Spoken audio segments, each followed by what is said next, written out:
আসসালামু আলাইকুম রহমতুল্লাহ। বিসমিল্লাহির রহমানির রহিম। আজকে আমাদের আলোচ্য বিষয় রমজানে 30টি রোজার ফজিলত।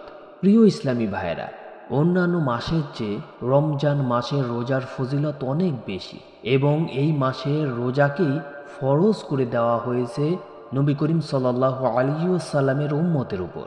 রমজান মাসে 30টি রোজার নানা রকম ফজিলত রয়েছে। এই ফজিলতগুলো হলো: প্রথম, রমজানে রোজাদারকে নবজাতকের মতো নিষ্পাপ করে দেয়া হয়। দ্বিতীয়, রমজানে রোজাদারের মা বাবাকে মাফ করে দেয়া হয়।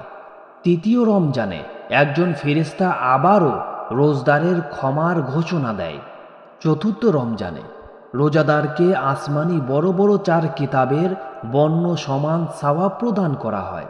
পঞ্চম, রমজানে মক্কা নগরীর মসজিদে হারামে নামাজ আদায়ের সওয়াব দেয়া হয়।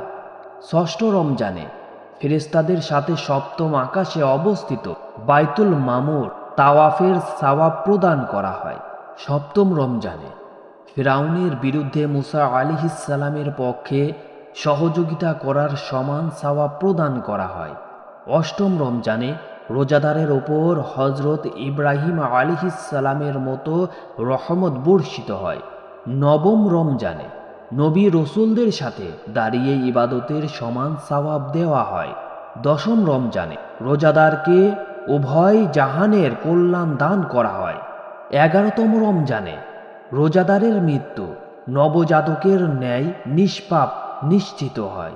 12তম, রমজানে হাসরের ময়দানে রোজাদারের চেহারা পূর্ণিমা চাঁদের মতো উজ্জ্বল করা হবে। 13তম, রমজানে হাসরের ময়দানের সকল বিপদ থেকে নিরাপদ করা হবে। 14তম, রমজানে হাসরের ময়দানে হিসাব নিকাশ সহজ করা হবে। 15তম, রমজানে সমস্ত ফিরিস্তারা রোজাদারের জন্য দোয়া করে। 16তম, রমজানে আল্লাহ পাক রোজাদারকে জাহান্নাম থেকে মুক্তি এবং জান্নাতে প্রবেশের অনুমতি প্রদান করেন। 17তম, রমজানে একদিনের জন্য নবীগণের সমান সওয়াব দেওয়া হয়। 18তম, রমজানে রোজাদার এবং তার মা বাবার প্রতি আল্লাহর সন্তুষ্টির সংবাদ দেওয়া হয়। 19তম, রমজানে পৃথিবীর সকল পাথর, কঙ্কর, টিলা, টঙ্কর রোজাদারের জন্য দোয়া করতে থাকে। 20তম, রমজানে আল্লাহর পথে জীবন দানকারী শহীদের সমান সওয়াব প্রদান করা হয়। 21তম, রমজানে রোজাদারের জন্য জান্নাতে একটি উজ্জ্বল প্রাসাদ নির্মাণ করা হয়। 22তম, রমজানে হাসরের ময়দানে সকল চিন্তা থেকে মুক্তি করা হয়। 23তম, রমজানে জান্নাতে রোজাদারের জন্য একটি শহর নির্মাণ করা হয়।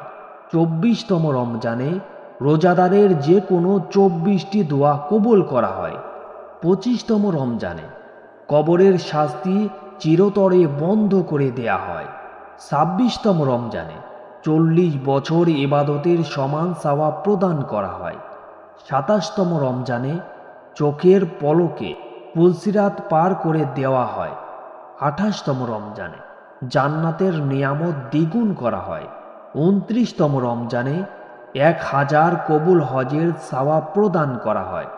30তম, রমজানে পুরা রমজানের ফজিলত দ্বিগুণ। সুবহানাল্লাহ।